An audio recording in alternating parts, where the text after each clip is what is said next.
Hey everyone, welcome back to my channel. তো আজকে যাচ্ছি একটু দিদির বাড়িতে। তো চলো যেতে যেতে কথা বলা যাক। তো ফার্স্টেই যাচ্ছি মায়ের কাছে খাবারটা দিতে দুপুরবেলা। তো দুপুরবেলা করে মাকেই আমি খাবারটা দিই। তো মায়ের সাথে একটু দেখা করলাম, দেখা করে এই যে দেখছো একটা বড় ব্যাগ, ওই ব্যাগটা নিয়ে নিলাম। তো চলো মাকে টাটা করে দিই, টাটা করে যাই। টাটা। চলো মাকে টাটা করে হয়ে গেছে, বেশ টোটো করে চলে এলাম বেলঘড়িয়া স্টেশনে। তো আমি বেলঘড়িয়াতেই থাকি। তো দেখো দুপুরবেলা মানে স্টেশনে বসে রয়েছি, ট্রেন আসবে তার অপেক্ষায়। মানে মারাত্মক গরম, কি করবো, একা একা বসে আছি। বসে বসে এদিক ওইদিক শুধু তাকাচ্ছিলাম। তারপর ট্রেন চলে এলো, ট্রেনে উঠে পড়লাম। ট্রেনে উঠেও দাঁড়িয়ে রয়েছি, দেখো মানে ঘামটাও মুছতে পারছি না, মানে এমন অবস্থা।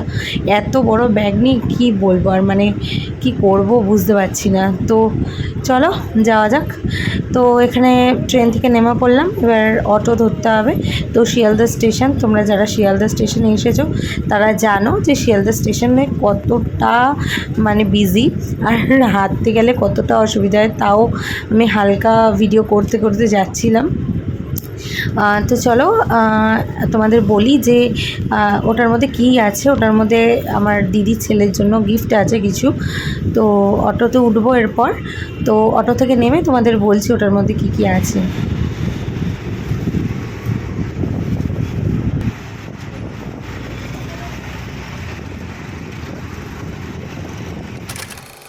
তো অটো থেকে নেমে পড়লাম, এবার হাঁটছি দিদির বাড়ির উদ্দেশ্যে। তো এই ব্যাগের মধ্যে আছে হচ্ছে বাবু নতুন স্কুলে ভর্তি হয়েছে। তো নতুন স্কুলে ভর্তি যেহেতু হয়েছে তার জন্য ওর কিছু গিফট আমার তরফ থেকে, আমার হাজব্যান্ডের তরফ থেকে, আর আমার মায়ের তরফ থেকে। তো দেখা যাক গিফটগুলোকে পেয়ে কতটা খুশি হয়। ওরা আসছে, এত ভারী ভারী জিনিসগুলো বের করে থেকে আনতে হচ্ছে, কী কষ্ট, কী করবো। আসুক তারপর বলছি। আসছে, আমি আর হাঁটতে পারছি না, এত হাঁপিয়ে গেছি। তুমি এত দেরি করে লাগানো, ও ধরতে পারে?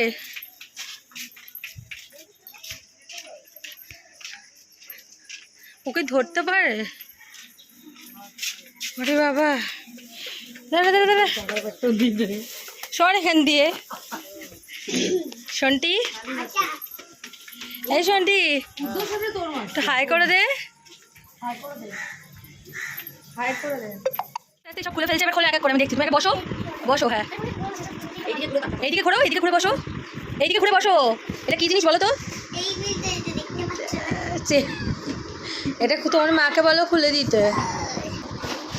এই দেখো দেখো, আগে তুমি ভালো করে পড়াশোনা করেছো না, স্কুলে ভালো করে ভর্তি হয়েছো গেছো, ওই জন্য তোমার গিফট।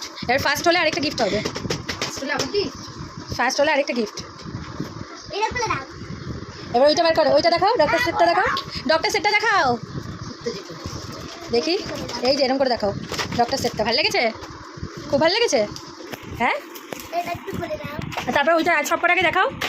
আরেকটা আছে দেখ, তিনজনে তিনটে গিফট। এটা কি হলো? ভাল লেগেছে তোমার গিফটগুলো? ভাল লেগেছে? আর কিছু নেই? তিনজনে তিনটে গিফট, একটা মেশোর, একটা আমার, আর একটা দিদি। এই যে এটা দিদি দিয়েছে, না ব্যাগটা দিদি দিয়েছে। দেখাও, এইটা দেখাও আগে, সোজা করে দেখাও। এটা হচ্ছে দিদি দিয়েছে, ধরো এটা ভালো করে আমার দিকে দেখাও। হ্যাঁ এটা দিদি দিয়েছে। আর এটা হচ্ছে মানাই দিয়েছে, বোন। আর এটা হচ্ছে মেশো দিয়েছে। ঠিক আছে, ও গিফট পেয়ে প্রচণ্ড খুশি। তো আমি একটুখানি রেস্ট করে নিই, আবার তোমাদের সাথে পরে কথা হচ্ছে, ঠিক আছে? ডাক্তারবাবু আমার একটু চেক করে দেবেন তো, ঠিক আছে? ঠিক আছে।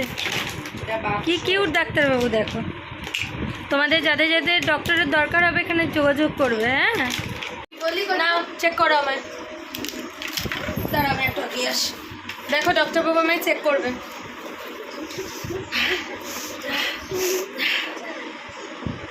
জোর জোরে নিঃশ্বাস নেবো না আস্তে আস্তে? আস্তে আস্তে।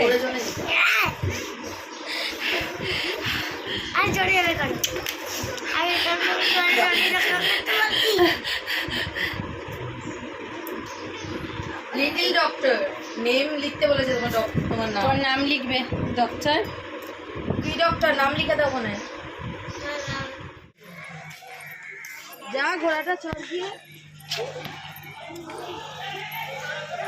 বসো বসো, ওখানে বসো বসো।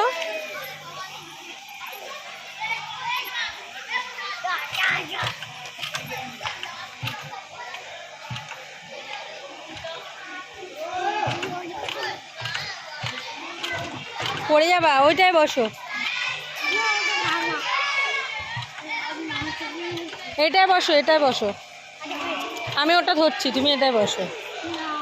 তারপরে ওদের সাথে কিছুক্ষণ আড্ডা দিলাম, আর দিদি রাতের খাবার পাঠিয়ে দিয়েছিল বলে রাতে আর কিছু করতে হয়নি, আর তোমাদের সাথে ভিডিও শেয়ার করতে পারিনি কারণ প্রচণ্ড ট্রেনে ভিড় ছিল। তো দেখা হচ্ছে পরের ভিডিওতে, ভালো থেকো, টাটা।